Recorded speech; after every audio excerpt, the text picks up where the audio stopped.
እንግዲህ የጠቀሳችሁት ወይም አልተከፈለንም ስትሉ በሰነዳችሁ ላይ የተመለከታችሁት ከ9 ያላነሳችሁ ግለሰቦች በጣም ብሩ በርካታ ነው። ከ60 ምናምን ሚሊዮን ትንሽ የተባለው ወደ 20 ምናምን ሚሊዮን ነው። የባለስልጣኑ ዋና ዳይሬክተርን ስጠይቃቸው ግን ይሄን ያህል ብር በባዶ አስቀምጦ ዝም ሊል የሚችል የነጋዴ አይኖርም።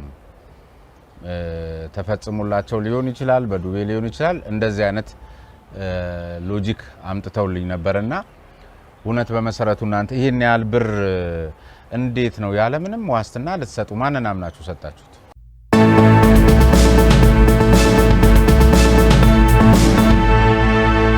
እሺ ወደዛው ንግባ።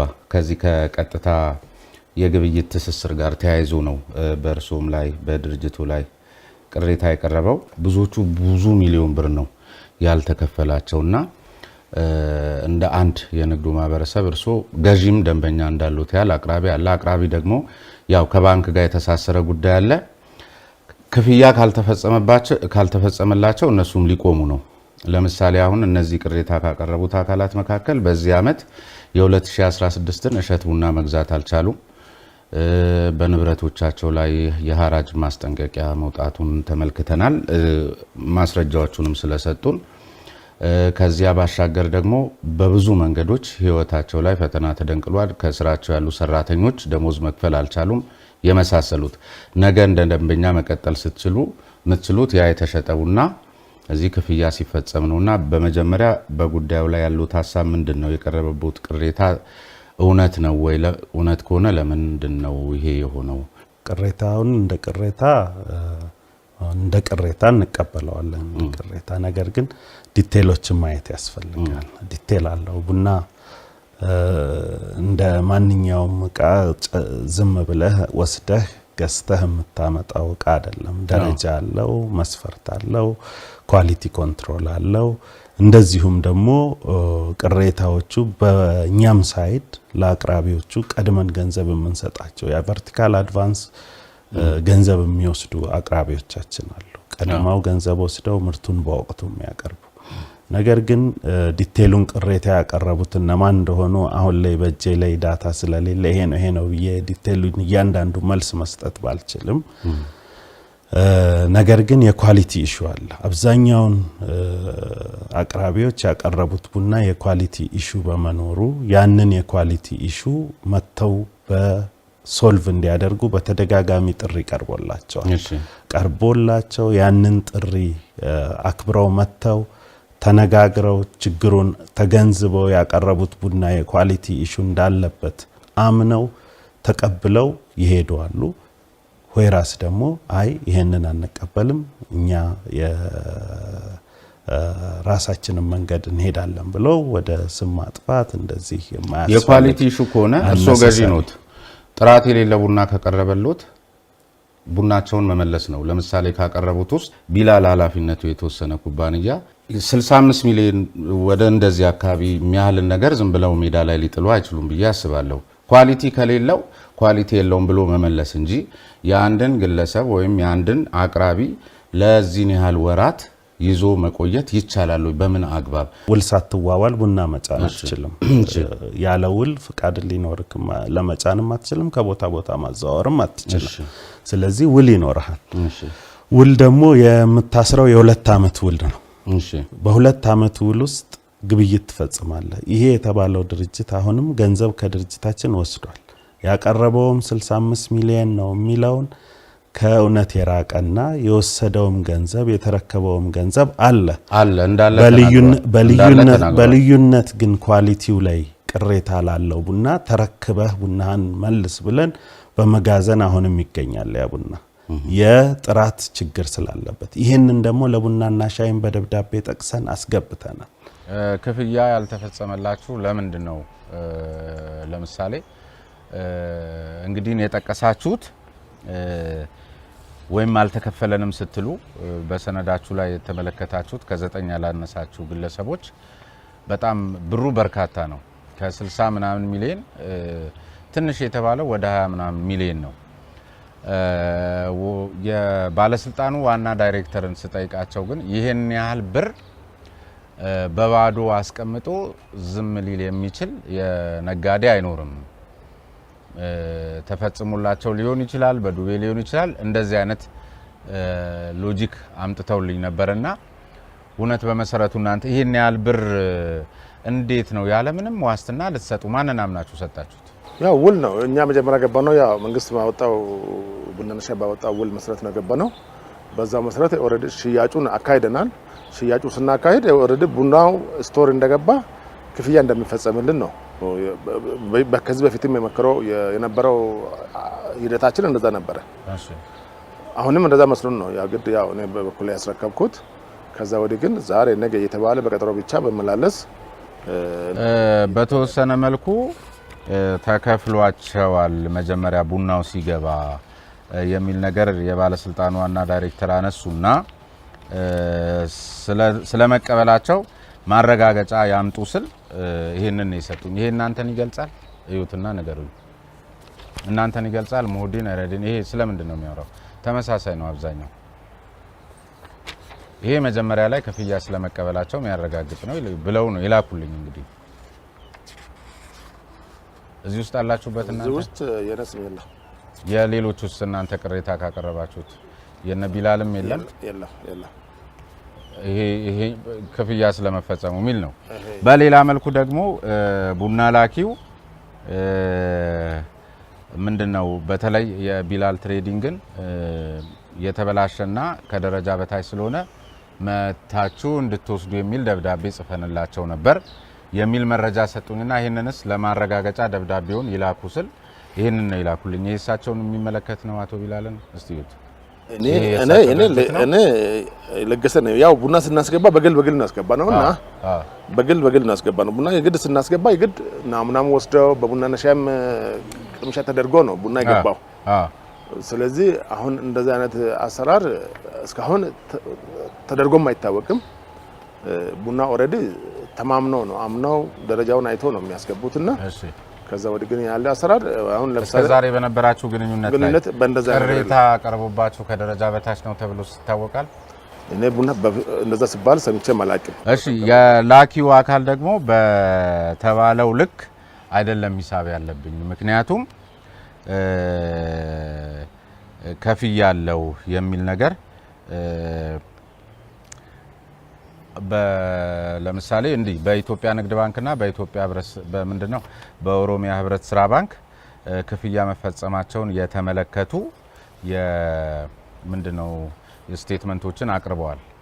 በተለይ እናንተ ለ9 አካባቢ ናችሁ ቅሬታ ያቀረባችሁት ክፍያ ፈጽም ያለው በሚል መፈጸሙትን የተመለከተ ሰነድ ማረጋገጫ ያምጡ ብያቸው ይሄንን ሰጥተውኛል። ይሄ እርሱ ነው በ2004 የተከፈለ ነው። ልክ ናቸው ከፍለዋል ማለት ነው። ይሄ በ11 ሚሊዮን 500 ከፍለዋል። እሺ ይሄስ? ይሄ 25 ሚሊዮን 2022 ካቻም ቡና ሸጨለ የተከፈለኝ ነው እንጂ የዘንድሮ አይደለም። እሺ ይሄስ? ከዚህ በኋላ ነው ብሩ። እሺ ይሄስ? ከዚህ በኋላ ነው። እሺ ይሄስ? ይሄም እንደዛው። እሺ ይሄስ? 2022 ቀኑን 2022 2023 ስላሉኝ ነው እሳቸው። እሺ 10 ሚሊዮንም መጀመሪያ ላይ ሰጥቶኛል ማለት ስለዚህ 15 ሚሊዮን 500 በ11 ሚሊዮን 500 ቀድሞ 10 ሚሊዮን ተከቶ 1 ሚሊዮን ሰጥቶኛል። 11 ሚሊዮን 500 አንድ ላይ 8 ሚሊዮን 391 ሺህ ብር ነበረ። ከዛ ውስጥ መጀመሪያ ዙር 5 ሚሊዮን ሰጥቶኝ ነበረ። ቅሬታ ካቀረብን በኋላ እንደገና 5 ሚሊዮን ሰጥቶኛል። እሺ 5 ሚሊዮን ሰጥቶኝ ይሄም የሰጠኝ ያው ቡናና ሻዩ መሀል ቅሬታ አስገብተን ቡናና ሻዩ መሀል ከዳኘን በኋላ ነው ይሄንን ሊያደርጉልን የቻሉት። አሁን ከዛ በኋላ ግን ያለው ነገር ዛሬ አሁን ቀጠሮ ከሰጡን እኛ አሁን 2 ሚሊዮን ነበር እርሶ 18 ሚሊዮን 5 ሚሊዮን ነው የተሰጠው። 18 ሚሊዮን ለሌሎች ጓደኞች ውስጥ ተሰጠ እንደዚሁ በተመሳሳይ ቅሬታ ካቀረባችሁ በኋላ አሁን በዚህ ቡናና ሻዩ መሀል ጣልቃ ከገባልን በኋላ የተወሰነ ብር ሰጥቶናል። ለእርሶም ለሌሎችም ሰጥቶናል። በጣም ተጎርተናል። በጣም አምና አሁን የዘንድሮን ቡና አልሰራንም። ባንክ ንብረታችን ላይ ሌላ አደጋ ውስጥ ነው ያለነው እና ማንም ሊያናግረን አልቻለም። በጣም ስራ መስራት አልቻልንም። ቤተሰብ እናስተዳድር ሰዎች ነን። ትልቅ ጉዳት ላይ ነው ያለነው እና አሁንም የመንግስት አካላት ሚዲያ የሚሰሙ አይሉት የሆነ መፍትሄ ብናገኝ ነው። ችግር ውስጥ አደጋ ውስጥ ነን እኛ። ምርት ሲረካከቡ ይላል የኛ መመሪያ 2013 ላይ ያወጣ ነው። የቀጥታ ትስስር መመሪያ ለብቻ ወጥቷል። እሺ ያ መመሪያ ምንድነው የሚለው? አቅራቢውና ላኪው ቡና ምርታቸው ሲረካከቡ ቡናና ሻይ ደረጃ ያወጣላቸው። እሺ መጠኑን ቼክ ያደርጋል። የታጠበ በዛ መሰረት መግባባታቸው ትራንዛክት መደራረጋቸውን ቼክ ያደርጋል። ላኪው በእለቱ ክፍያ መፈጸም አለበት ይላል። እሺ አቅራቢውም ቡናው ለእኛንን ቡና ምን ሸኝለት ከአቅራቢው ተቀብለን ስሙን ቀይረን ፕሎምፕ ቀይረን ወደ ላኪው ስም አዛዋረን ከዛ በኋላ ከጅማ ከ13 ሽኝት ጣቢያ ከ13ቱም ሽኝት ጣቢያ ወደ ማዕከል የሚመጣው ወደ አዲስ አበባ የሚመጣው በላኪው ስም ነው። አቅራቢው በአቅራቢው ስም የሚመጣው እስከ ሽኝት ጣቢያ ነው ከወረዳ ማለት ነው። ሰወር እዛ ጋር ዶክመንት እንቀይርና ወደ ላኪው ስናስተላልፍ አቅራቢው 100% መረከቡን ኮንፊርም ያደርግልናል። ክፍያውን ኮንፊርም ያደርግልናል፣ ይፈርምልናል። እሺ ኢንፋክት እንደ ተቋም እንደዚህ አይነት ትራንዛክሽን ውስጥ አንገባም። ቢኮዝ እኛ የምንከታተለው ውሉ መፈጸሙን ነው የምንከታተለው። በዛ መሰረት እኮ ከውሉ ውስጥ አንዱ ክፍያ መፈጸም አለበት ነው፣ በእለቱ ማለቅ አለበት። ስለዚህ እሺ ይሄንን ስናደርግ አሁን ወደ ብዙዎቹ አሁን ከሱ ጋር የሚገናኝ ማለት ነው ብዙዎቹ ወስደናል ብሎ ፈርሞልናል። አሁን እነዚህ ነው የጠቀስኩልዎት ፈርመዋል። እነዚህም ሰዎች አላቸው ዶክመንት አለን በሙሉ ማለት ነው። ወስደዋል ሁለተኛ ማለት እንትን ፈርመዋል ይፈርማል ብለው አዎ እሱ በኋላ ላኪው ደግሞ ኦሬዲ የልብ ሊሰማው ይችላል። ኦሬዲ ፈርሞለታል። ተቀብለናል ብሎ ሳይቀበሉ መፈረምስ ወንጀል አይደለም ወይ የንግድ ስርዓቱ ላይ? ምክንያቱም መጀመሪያ ላይ እንግዲህ በዚህ ተነጋግረው በዚህ መሰረት ብዙዎቹን ቡና ተረክበዋል። እሺ ከተረከቡ በኋላ ሽጬ መልስላቸው የሚል ነገር ነው እንግዲህ በዚህ ደረጃ እኛ ኢንቨስቲጌት ያደረግነው ማለት ነው። እሺ ከዛ በኋላ ግን ብዙዎቹ እንግዲህ ቡና ሲሸጡ ዶላሩ ለሌላ ነገር ነው የሚጠቀመው፣ ለኢምፖርት ይጠቀማሉ። ለእንደዚህ አይነት ነገር ነው የሚጠቀሙ ቡና ውስጥ ያሉ ሰዎች ግልጽ ነው። ከዛ በኋላ ከባንክ ብድር እየወሰዱ ነው የሚከፍሉት እንጂ ኦሬዲ የወሰደውን የሸጠውን ሽያጭ እሱም ለገቢ ምርት ሌላ ነገር ሊጠቀምበት ይችላል። አንድ ይሄ የተፈጠረው ክፍተት በዘንድሮ የሊኩዲቲ ችግር ይሄንን ነገር አባብሶታል። ጥራቱ ላይ ምርትና ምርታማነቱ ላይ የግብይት ስርዓቱ ላይ ጭምር ከናንተ ባሻገር እንግዲህ የዚህ የህብረት ስራ ማህበራት ዩኒየኖችና የቡና ላኪዎች ማህበር ወዘተርፎች ያሉ ይመስለኛል። ማህበራቱም በተመሳሳይ እንደዚህ ያለ ሚናቸው እስከምን ድረስ ነው ጥራቱን ለማስጠበቅ? በተለይ ደግሞ በግብይት ስርዓቱ ላይ ሳቦታጁ ማህበሩም አካባቢ እንደዚሁም ደግሞ እዚያው እናንተ መስሪያ ቤትም ሽፋን የሚያደርጉ በበርካታ የኃላፊነት ደረጃ ላይ ያሉ አካላት ከነዚህ ከላኪዎች ጋር በተለይ በመመሳጠር የዚህ ቅድም የተባባልነው ብድናዎችም ሰለባ የሚሆኑበት እድል አለና ምንድነው እስኪ እንዴት ግንኙነታችሁ እነሱም ተጠናክረው ቢወጡ የበለጠ ለቡናችን የገቢ ምንጫችን የተሻለ እንትን ስለሚኖር አቅራቢና ላኪ መሀል የነበረው ፍትጊያ በጣም ከባድ ነበር። ስለዚህ አሁን ላይ እነዚህ ማህበራት ሰብሰብ አድርገን አንደኛ ፖሊሲ ሜከሮች ለፖሊሲ ሜከር ሀሳብ መስጠት የሚችሉበት መንግስትን ሰፖርት ማድረግ የሚችሉበት በተለይ ደግሞ አሁን በሚፈጠረው ሳቦታጆች ላይ አባሎቻቸው ላይ አስፈላጊ እርምጃ መውሰድ የሚችሉበት እንደገናም ደግሞ የግብይት ስርዓቱ ማስፋት የሚቻልበት እድል ላይ በጣም ስትራቴጂካሊ አብረን ለመስራት ጠንካራ ማህበር መመስረት አለበት ብለን ሰብሰብ አድርገናቸዋል። ሰብሰብ አድርገን እኛ ጋር ቢሮ ሰጠናቸው ተደራጅተው አሁን ወደ በዛ መልክ በአዲስ መልክ ኃይል አጠናክረው ወደ ስራ ገብተዋል ማለት ነው።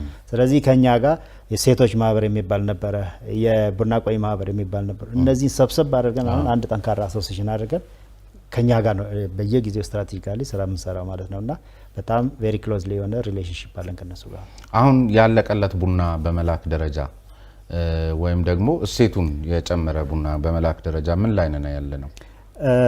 እንግዲህ ሴት እንደ ሀገር ከ99% 98% በላይ የምንልከው ቡና ጥሬ ቡና ነው። ይሄ ደግሞ እንደ ቅድም እንደተባለው በጨረታ የሚሸጥና በጣም ሰቦቴጅ የበዛበት ኮመርሻል ከሆነ ደግሞ ምንም ዋጋ ሊያወጣ የማይችል አይነት ቡና ነው። ቡና ላይ ግን እሴት ጨምረን ቆልተን ፈጭተን ከላክን የተሻለ ገቢ ማግኘት እንችላለን። ግን የአሰራር ስርዓት አልነበረውም በወቅቱ ማለት ነው። ስለዚህ እንደ ተቋም ከተመሰረተ በኋላ ምንድነው ያደረገው? የአሰራር ስርዓት አበጀለት፣ መመሪያና ህግና ደንብ እንዲበጅለት ተደረገ። ስለዚህ ከማን ነው መግዛት የሚችለው፣ እንዴት ነው ደረጃው የሚወጣው፣ የት ነው መሸጥ የሚችለው የሚሉት ነገሮች በጣም በዝርዝር የእሴት ጭመራ ላይ ለብቻ መመሪያ ተዘጋጀለት። ከዛ አሁን ያንን ማህበር የማጠናከር ስራ ሰራ ማለት ነው። የቆዮች ማህበር ነበረ። አሁን በዚህኛው ማህበር ውስጥ እንዲገባ አድርገን ኢቨን ሀገር ውስጥ በዶላር መሸጥ የሚቻልበትን መመሪያ አዘጋጅተን ኦልሬዲ ተግባራዊ ሆኗል ማለት ነው። የእሴት ጭመራ ላይ ያለብን ችግርና ሰብረን ልንወጣ ያልቻልነው አንድ ዓለም አቀፍ ገበያ ውስጥ እሴት ጨምረን ምርት ይዘን መግባት ትንሽ አስቸጋሪ ነው የሚሆነው። ምክንያቱም እዛ ያሉት ገዢዎች ቡና ጥሬውን ወስደው የኛም ቡና ደግሞ የተሻለ ጥራት ስላለው ከብራዚልና ከሌሎች ከኮሎምቢያ ቡናዎች ጋር ቀላቅለው ከፍ አድርጎ ጥራቱን ለመሸጥ ስለሚፈልጉ የተቆላና የተፈጨ ቡና ከኛ የመረከብ እድላቸው በጣም አናሳ ነው። ከስታርባክስ ጋር ከኔስሌ ጋር ኮምፒት ለማድረግ ትንሽ ያስቸግረናል። ስለዚህ እንደ አማራጭ እኛም እየሄድንበት ያለ ነው በጆይንት ቬንቸር እኛ ጋር ኢንቨስተሮች ይኖራሉ። እዛ ጋር ቻይና ላይ በተለይ በጣም በስፋት እየሰራን ያለ ነው ወስዶ ማከፋፈል የሚችል የኛ አንደኛ ሲንግል ኦሪጂን ነው። በጥራቱ የጠበቀ ምርት ነው የምናቀርበው። ይሄንን ህብረተሰቡ ከተላመደና ይሄንን መጠጣት ከጀመረ ሞር ዲማንዱ እየጨመረ ይሄዳል። በዛም አፕሮች ከዛ ተቀባይ እያፈላለግን ከዚህ ጋር ያሉትን ሰዎች ሊንክ እያደረግን እንደዛ ካልሄድን በቀር ኮምፒት ማድረግ ስለሚያስቸግረን አሁን ትንሽ ለእንትኖች ይኖራሉ እስከ 10 ሚሊዮን በአመት እያገኘን ያለ ነው። ሆኖም ግን በስፋት ለመስራት ደግሞ ጆይንት ቬንቸር ያስፈልገናል። እዛ ላይ በጣም እየሰራናል። ዶክተር አዱኛው ደበላ የቡናና ሻይ ባለስልጣን ዋና ዳይሬክተር እዚህ ድረስ ተገኝተው ለአዲስ ዋልታ የነጻ ሀሳብ ተመልካቾች በቡናችን ጉዳይ ላይ ለሰጡን ማብራሪያና እንደዚሁም ደግሞ ሌሎች ደንበኞቻችን ባቀረቡት ቅሬታ ላይ ለሰጡን ምላሽ በድጋሚ ከልብ አመሰግናለሁ። ስሜ ነባይ ፈርስ ነኝ። ሳምንት እንገናኛለን በተመሳሳይ